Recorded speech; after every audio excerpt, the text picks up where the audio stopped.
Rome ದೊರೆ ನೀರೋಗೂ ಧರ್ಮಸ್ಥಳದ ಹೀರೋಗೂ ಏನು ವ್ಯತ್ಯಾಸ? ಹಗರಣ ಪ್ರಕರಣಗಳಿಂದ ಹೊತ್ತಿ ಉರಿತಾ ಇದ್ರು ಪಟ್ಟಾಭಿಷೇಕದ ಸಂಭ್ರಮ. ಮಠ ಪೀಠಗಳ ಗೌರವಾನ್ವಿತ ಸ್ವಾಮೀಜಿಗಳು ಗೊತ್ತೇ ಇಲ್ಲದೆ ದುರ್ಬಳಕೆಯಾದರೆ ಅದು ಹಳೆಗಾದೆ.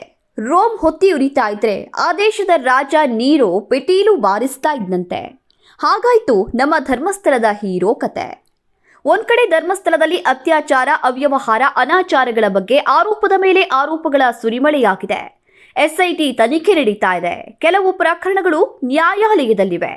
ಒಬ್ಬ ದೇವ ಮಾನವ ಅಂತ ಎನ್ನಿಸಿಕೊಂಡ ವ್ಯಕ್ತಿಯ ಕುಟುಂಬ ಹಾಗೂ ಸಂಸ್ಥೆಯ ಮೇಲೆ ಇಷ್ಟೊಂದೆಲ್ಲ ಆರೋಪಗಳು ಬಂದಾಗ, ಜನರು ತಿರುಗಿ ಬಿದ್ದಾಗ ಇಂತಹ ಸಂಭ್ರಮ ಬೇಕಾ ಅನ್ನೋದು ಧರ್ಮಸ್ಥಳದ ಭಕ್ತರ ಪ್ರಶ್ನೆಯೂ ಆಗಿದೆ. ಹಿಂದೂ ಭಕ್ತರು ಇವತ್ತಿಗೂ ಧರ್ಮಸ್ಥಳ ಕ್ಷೇತ್ರ ಹಾಗೂ ಶ್ರೀ ಮಂಜುನಾಥ ಸ್ವಾಮಿಯ ಬಗ್ಗೆ ಅಷ್ಟೇ ಭಕ್ತಿಯಿಂದ ನಡ್ಕೊಳ್ತಿದ್ದಾರೆ. ಅಲ್ಲಿಗೆ ಯಾವ ಅಪಚಾರ, ಅವಮಾನದ ಸೋಂಕು ತಗುಲಿಲ್ಲ. ಮಂಜುನಾಥ ಸ್ವಾಮಿ ಹಾಗೂ ಭಕ್ತರ ನಡುವೆ ಗೊಂದಲ ಉಂಟು ಮಾಡ್ತಿರೋ ಮ್ಯಾನೇಜ್ಮೆಂಟ್ ಆರೋಪಗಳನ್ನ ಮುಚ್ಚಿ ಹಾಕೋದಕ್ಕೆ ಮಾಡಬಾರದ ಸರ್ಕಸ್ಗಳನ್ನ ಮಾಡ್ತಾ ಇರೋದು ತಮಾಷೆಯಾದ್ರೂ ಸತ್ಯ. ಇದೀಗ ಧರ್ಮಸ್ಥಳದಲ್ಲಿ ಪಟ್ಟಾಭಿಷೇಕದ ವಾರ್ಷಿಕ ಮಹೋತ್ಸವ ಭರ್ಜರಿಯಾಗಿ ಸಂಭ್ರಮದಿಂದ ಆಚರಣೆ ಮಾಡಲಾಗಿದೆ.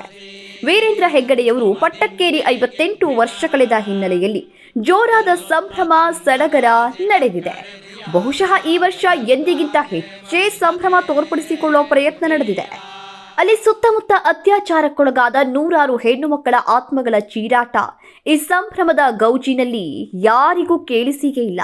ಇದೇ ಧರ್ಮಸ್ಥಳದಲ್ಲಿ ಅಸಹಜವಾಗಿ ಸತ್ತ ಸಾವಿರಾರು ಜನರ ಆತ್ಮಗಳಿಗೆ ಇನ್ನೂ ಮುಕ್ತಿ ಸಿಗದೆ ಅಲ್ಲಿ ಅಂತರ್ಪಿಶಾಚಿಯಾಗಿ ಅಲೆದಾಡ್ತಾ ಇದ್ರೆ, ಇತ್ತ ಬೇಡಿದ ಅರಮನೆಯಲ್ಲಿ ಸಂಭ್ರಮವೋ ಸಂಭ್ರಮ. ಇಷ್ಟಕ್ಕೂ ಈ ಭಾರಿ ಸಂಭ್ರಮಕ್ಕೆ ದೊಡ್ಡ ಕಾರಣವಾದರೂ ಇದೆಯಾ? ಅದೂ ಇಲ್ಲ. ಪಟ್ಟಕ್ಕೇರಿ 58 ವರ್ಷ ಕಳೀತು ಅನ್ನೋದೊಂದೇ ನೆಪ. ಹೆಚ್ಚು ಅಂದ್ರೆ ಇದು ಒಂದು ಹುಟ್ಟು ಹಬ್ಬದಂತಹ ಸಂಭ್ರಮ. ಆದ್ರೆ ಇಷ್ಟೊಂದು ಆರೋಪ ಅಪವಾದಗಳಿಂದ ತಲೆ ತಗ್ಗಿಸುವ ಸನ್ನಿವೇಶದಲ್ಲಿ ಯಾವ ಖುಷಿಯಿಂದ ಇಂತಹ ಸಂಭ್ರಮಾಚರಣೆ ಮಾಡೋದಕ್ಕೆ ಸಾಧ್ಯ? ಆರ್ಥಿಕ ಅವ್ಯವಹಾರ ಹಾಗೂ ಭೂ ಕಬಳಿಕೆಯಂತಹ ಆರೋಪಗಳು ಕೇವಲ ಆರೋಪಗಳಲ್ಲ, ಅದಕ್ಕೆ ಸಂಬಂಧಪಟ್ಟ ಸಾಕ್ಷಿಗಳು ಸರ್ಕಾರದ ಕಡತಗಳಲ್ಲೇ ಮಲಗಿವೆ. ಈ ಕ್ಷೇತ್ರ ಧರ್ಮಸ್ಥಳ ಇದಕ್ಕೆ ಸೇರಿರುವಂತಹ ಒಂದು 1050 ಎಕರೆ ಪರಂಪರೆಯ ಆಸ್ತಿ ಅದು. ಅದನ್ನು ವೀರೇಂದ್ರ ಹೆಗ್ಗಡೆ ಅವರು ತನ್ನ ಸ್ವಂತ ಕುಟುಂಬದ ಹೆಸರಿಗೆ ಮಾಡಿರುವಂಥದ್ದು. ಇದರಲ್ಲಿ 1 ಎಕರೆ 72 ಸೆಂಟ್ಸು ಧರ್ಮಸ್ಥಳ ದೇವಸ್ಥಾನದ ಅಡಿಸ್ಥಳ ಮತ್ತು ಅಣ್ಣಪ್ಪ ದೇವರದು 3 ಎಕರೆ 90 ಸೆಂಟ್ಸನ್ನು ಕೂಡ ಅವರ ಸ್ವಂತ ಹೆಸರಿಗೆ ಮಾಡಿ RTCಲಿಗೆ ವೀರೇಂದ್ರ ಹೆಗ್ಗಡೆ ಅವರ ಹೆಸರಿದೆ. ಶ್ರೀ ಕ್ಷೇತ್ರ ಧರ್ಮಸ್ಥಳದೊಂದು ದೇವಸ್ಥಾನ, ಅದು ಸಾರ್ವಜನಿಕ ದೇವಸ್ಥಾನ ಆದರೂ ಕೂಡ ಅದರ ಯಾವುದೇ ಆಯವ್ಯಯ ಆಸ್ತಿಗಳ ವಿವರಗಳನ್ನು ಯಾರಿಗೂ ಸಾರ್ವಜನಿಕರಿಗೆ ಕೊಡದೆ ಗೌಪ್ಯವಾಗಿ ಇಟ್ಟಿರುವಂಥದ್ದು. ವಿಶೇಷ ಅಂತ ಹೇಳಿದ್ರೆ ಆ ದೇವಸ್ಥಾನ ಮಂಜುನಾಥ ಸ್ವಾಮಿ ದೇವಸ್ಥಾನ ಅಂತ ಆದರೂ ಕೂಡ ಆದಾಯಕರ ಇಲಾಖೆಯಲ್ಲಿ ದ ಇನ್ಸ್ಟಿಟ್ಯೂಷನ್ ಎಟ್ ಧರ್ಮಸ್ಥಳ ಅಂತ ನೋಂದಣಿ ಮಾಡಿ 100% ಆದಾಯಕರ ವಿನಾಯಿತಿಯನ್ನು ಪಡೆದಿರುವಂಥದ್ದು. ಹೀಗೆ ಆಪಾದನೆಯ ಕೆಟ್ಟ ಕೊಳೆಗಳು ಮೈತುಂಬಾ ಮೆತ್ತಿಕೊಂಡಿದ್ರು. ಏನೂ ಆಗೇ ಇಲ್ಲ ಅನ್ನೋ ಹಾಗೆ ಈ ರೀತಿ ಸಂಭ್ರಮ ಪಡುವುದು ಎಷ್ಟು ಸರಿ ಅನ್ನೋದು ಹಿಂದೂ ಭಕ್ತರ ಪ್ರಶ್ನೆ. ಹಾಗೂ ಸಂಭ್ರಮ ಪಡಲೇಬೇಕು ಅಂತಿದ್ರೆ ಈ ಆರೋಪಗಳಿಂದ ಮುಕ್ತರಾದ ಮೇಲೆ ಮಾಡಬಹುದಿತ್ತಲ್ಲ. ಕೆಲವೇ ದಿನಗಳ ಹಿಂದೆ ಇವರ ಪರವಾಗಿ ಆರ್ಭಟಿಸಿದ ಕೆಲವು ಪ್ರೀಪೇಡ್ ನಕಲಿ ಹೋರಾಟಗಾರರು ಈಗ ಸುಮ್ಮನಾಗಿದ್ದಾರೆ ಅಂದ್ರೆ ಅವರಿಗೂ ಜನರ ಮಧ್ಯೆ ಇನ್ನೂ ಸುಳ್ಳು ಹೇಳೋದಕ್ಕೆ ಮುಖ ಇಲ್ಲದಂತಾಗಿದೆ. ಇಷ್ಟಾಗಿಯೂ ರೀಚಾರ್ಜ್ ಮಾಡಿದ್ರೆ ಮತ್ತೆ ಆಕ್ಟಿವ್ ಆಗೋದ್ರಲ್ಲಿ ಅನುಮಾನ ಇಲ್ಲ. ಆದ್ರೆ ಇಂತಹ ನಕಲಿಗಳನ್ನ ಬಳಸಿಕೊಂಡ ಹಾಗೆ ಹಿಂದೂ ಧರ್ಮದ ಗೌರವಾನ್ವಿತ ಮಠಗಳ ಸ್ವಾಮೀಜಿಗಳನ್ನು ಬಳಸಿಕೊಳ್ತಾ ಇರೋದು ಮಾತ್ರ ಮತ್ತೊಂದು ದುರಂತ. ದುಡ್ಡಿಗಾಗಿ ನೀಚ ಮಟ್ಟಕ್ಕೆ ಇಳಿಯುವಂಥವರನ್ನೇ ಶಿವಗಣಗಳು ಅಂತ ಕರೆದು ಶಿವನಿಗೂ ಶಿವನ ಗಣಗಳಿಗೂ ಅವಮಾನ ಮಾಡಿದಾಗಲೇ ಹಿಂದೂಗಳು ಮೌನವಾಗಿದ್ರು. ಬಹುಶಃ ಇದೇ ಕಾರಣಕ್ಕೆ ಈಗ ರಾಜ್ಯದ ಹಿಂದೂ ಸನಾತನ ಸಂಸ್ಕೃತಿಯ ಮಠಮಾನ್ಯಗಳನ್ನು ಇದೇ ಗಿಳಿಯಾರ್, ಕಿರಿಕೀರ್ತಿ, ಸೂಲಿಬೆಲೆಯಂತಹ ಪುಂಗೇದಾಸರನ್ನ ಬಳಸಿಕೊಂಡ ಹಾಗೆ ಬಳಸಿಕೊಳ್ತಾ ಇರೋದು ನಿಜಕ್ಕೂ ಹಿಂದೂ ಮಠದ ಸ್ವಾಮೀಜಿಗಳು ಯೋಚನೆ ಮಾಡಬೇಕಾದಂತಹ ವಿಚಾರ. ತಮ್ಮ ಕೊಳೆಯನ್ನ ತೊಳೆದುಕೊಳ್ಳುವುದಕ್ಕಾಗಿ ಯಾರನ್ನ ಬೇಕಾದರೂ ಸೋಪು ಶಾಂಪುಗಳ ಹಾಗೆ ಬಳಸಿಕೊಳ್ಳುವ ಅಧಮರಿಗೆ ಶೃಂಗೇರಿ ಅಥವಾ ಸಿದ್ಧಗಂಗಾ ಮಠಗಳಂತಹ ಪವಿತ್ರ ಹಿನ್ನೆಲೆ ಇರುವ ಸ್ವಾಮೀಜಿಗಳೂ ಬೇರೆಯಲ್ಲ, ಪುಂಗೇದಾಸರ ಗುಂಪು ಬೇರೆಯಲ್ಲ. ಅವರದ್ದು ಹರಾಜಾಗ್ತಾ ಇರೋ ತಮ್ಮ ಮಾನ ಉಳಿಸಿಕೊಳ್ಳುವ ಹತಾಶೆಯ ಪ್ರಯತ್ನ ಅಷ್ಟೇ. ರಾಜಕೀಯ ನಾಯಕರ ದಂಡಯಾತ್ರೆ ಬಂದು ಅದೂ ದಂಡವಾಗಿ ಹೋಯ್ತು. ಅವರು ಇರೋ 3 ಕಾಸಿನ ಮರ್ಯಾದೆಯನ್ನು ಕಳ್ಕೊಂಡು ಮತ್ತೆ ಇವರ ಸಹವಾಸ ಬೇಡ ಅಂತ ದೂರ ಆಗಿದ್ದಾರೆ. ಹಾಗಾಗಿ ಈಗ ಪವಿತ್ರ ಖಾವಿಯನ್ನ ದುರ್ಬಳಕೆ ಮಾಡುವ ಹುನ್ನಾರ ನಡೀತಾ ಇದೆ.